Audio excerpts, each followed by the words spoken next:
12 नृत्य राजकुमारियां। प्राचीन काल में एक राजा हुआ करता था जिसकी 12 बेटियां थी, यानी कि 12 राजकुमारियां। वो बहुत ही खूबसूरत थी और एक से बढ़कर एक थी। अब सभी जवान हो चुकी थी। राजा ने उनकी शादी करने का फैसला लिया, लेकिन राजा को एक ऐसी बात का पता चला कि वो हैरान कर देने वाली थी। सभी 12 राजकुमारियां रात भर नाचती थीं। किसी को भी पता नहीं था कि वो कहाँ जाती थी। राजा परेशान हो गया।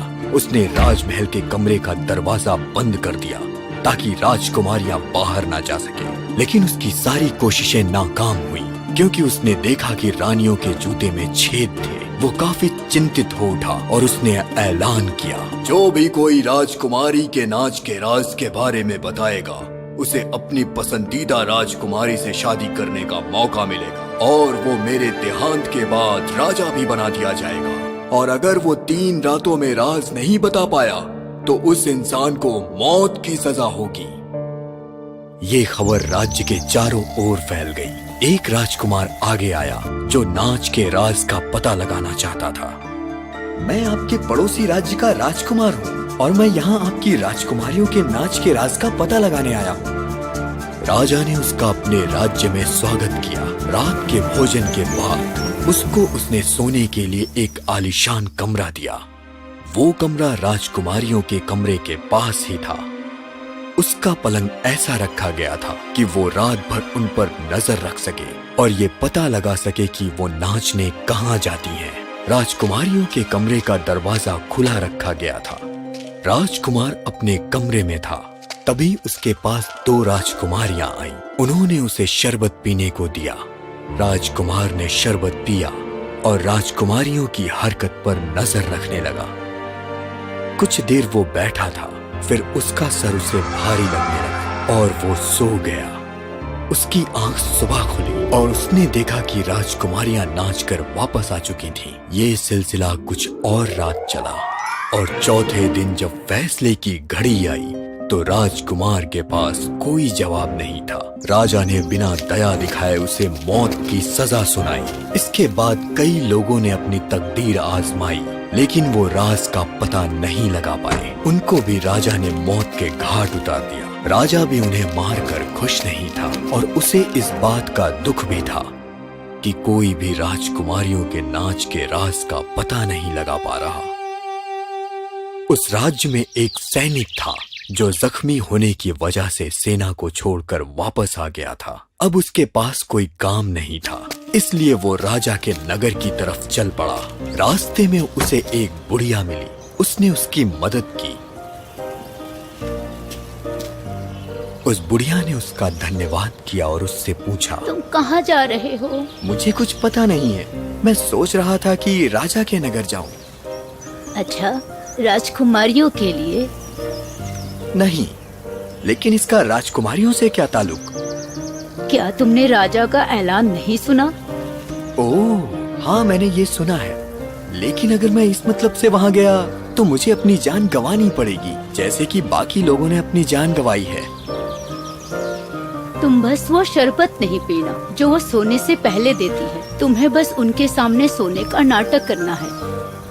ये कह के बुढ़िया ने उसे एक चोला दिया और कहा, तुम जब ये पहनोगे तो अदृश्य हो जाओगे। इससे तुम उन 12 राजकुमारियों का पीछा कर सकते हो। सैनिक ने बुढ़िया का धन्यवाद किया और महल की तरफ चल पड़ा। राजा ने सैनिक का स्वागत किया और उसकी भी अच्छी खातिरदारी की। फिर शाम ढलते ही सैनिक को भी राजकुमारियों के पास वाले कमरे में ठहरने की जगह दी गई। कुछ देर बाद सबसे बड़ी बेटी ने सैनिक के कमरे में प्रवेश किया। आइए राजकुमारी जी। हेलो, तुम्हारा स्वागत है। मैं तुम्हारे लिए शरबत लाई हूँ जो हम सभी की तरफ से है। सैनिक काफी होशियार था। वो सारा शरबत पी गया, लेकिन उसे निगला नहीं, क्योंकि उसने अपनी जुबान के नीचे एक स्पंज रखा था। जैसे ही राजकुमारी कमरे से बाहर निकली, उसने वो स्पंज बाहर निकाल लिया और सोने का नाटक करने लगा। सभी राजकुमारियां उसे सोता देख खुश हो रही थीं और बाहर निकलने के लिए तैयार थीं। जैसे ही वो आगे बढ़ी, सबसे बड़ी राजकुमारी ने पलंग पर टपली मारी और पलंग जमीन में धंस गया। और फिर एक के बाद एक सभी राजकुमारियां वहां से नीचे उतर गईं। सैनिक ये सब देख रहा था। उसने तुरंत वो चोला पहना और उनका पीछा करने लगा। वो सबसे छोटी वाली राजकुमारी के साथ नीचे उतर रहा था। आधे रास्ते नीचे उतरने के बाद सबसे छोटी राजकुमारी घबरा गई। लगता है मेरे साथ कोई चल रहा है। हम अंधेरे में चल रहे, इसलिए तुम्हें ऐसा महसूस हो रहा है। चलो आओ। सैनिक ने उसके कपड़े को थोड़ा खींचा तो वो और डर गई। कोई तो मेरे कपड़े को खींच रहा है, मुझे डर लग रहा है। किसी कील में फंस गया होगा, जल्दी से निकालो और चलो। सैनिक मुस्कुराया और राजकुमारियों के साथ चल पड़ा। सभी राजकुमारियां एक खूबसूरत बाग में पहुंची, जहां पेड़ों पे लगी पंखुड़ियां चांदी की थी। सैनिक ने एक पंखुड़ी सबूत के लिए तोड़ ली। जैसे ही उसने पंखुड़ी को तोड़ा, वहां एक जबरदस्त आवाज हुई, जिससे छोटी राजकुमारी फिर से डर गई। क्या तुमने वो आवाज सुनी? हाँ, मानो गोलियों की सलामी थी। एक और आदमी से हमें छुटकारा मिल गया। फिर वो सभी आगे बढ़ी और एक बाग में पहुंची, जहां पेड़ों के पत्ते सोने के थे। सैनिक ने सोने के पत्ते को तोड़ा और फिर वही आवाज हुई। बड़ी राजकुमारी ने अपनी छोटी बहन को इसे अनदेखा करने को कहा। आगे बढ़ते बढ़ते सभी राजकुमारियां एक ऐसी जगह पे पहुंची जहां हीरे ही हीरे थे। सैनिक ने यहाँ भी एक हीरा तोड़ा। छोटी राजकुमारी को फिर वो आवाज सुनाई दी और वो डर गई।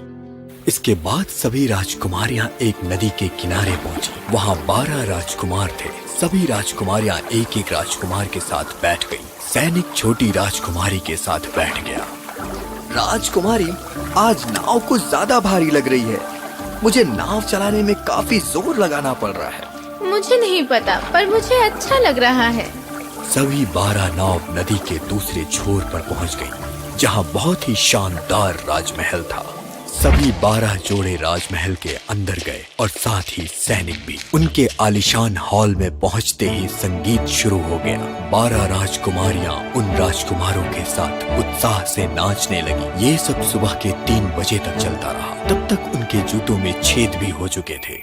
सबने वापस लौटने का फैसला किया। राजकुमारों ने राजकुमारियों के नदी के दूसरे छोर पर छोड़ दिया। इस बार सैनिक बड़ी राजकुमारी के साथ बैठा था और जैसे ही वो अपने कमरे की तरफ पहुंचने ही वाली थी, तभी सैनिक दौड़कर अपने बिस्तर पर जाके सो गया। और जैसे ही सभी राजकुमारियां अपने कमरे में पहुंची, तो बड़ी राजकुमारी ने कहा, सब ठीक है, चलो अब हम अपने कपड़े बदलकर सो जाते हैं। ये सिलसिला कई रात तक चलता रहा। सैनिक उनका पीछा करता और सबूत भी साथ में ले आता और उनसे पहले पहुंचकर सो जाता। जब फैसले की घड़ी आई तो राजा ने सैनिक को बुलाया। महाराजा, राजकुमारियां अपने कमरे में बनी सुरंग से जाती हैं, जहां आपके राजमहल के नीचे एक और महल है। उसने राजा को सारी कहानी सुनाई। राजा ने राजकुमारियों की तरफ देखा, जो बड़े से पर्दे के पीछे से ये सारी कहानी सुन रही थी। क्या ये सच है? मेरे पास इसका सबूत भी है महाराजा। सैनिक ने राजा के सामने चांदी, सोना और हीरे वाले सबूत रख दिए। राजकुमारियों ने सच्चाई मान ली और राजा से सच बता दिया। राजा को सच्चाई जानकर खुशी हो रही थी। उसने सैनिक का सम्मान किया। तुम मेरी कौन सी बेटी से शादी करना चाहोगे? वैसे तो मेरी उम्र हो चुकी है, इसलिए मैं आपकी सबसे बड़ी बेटी से शादी करना चाहूंगा। राजा ने अपने सेवक को शादी की तैयारी करने का हुक्म दिया और उसी दिन शादी की सारी रस्में पूरी कर दी गईं। मेरे जीवन के बाद इस राज्य के राजा ये बनेंगे।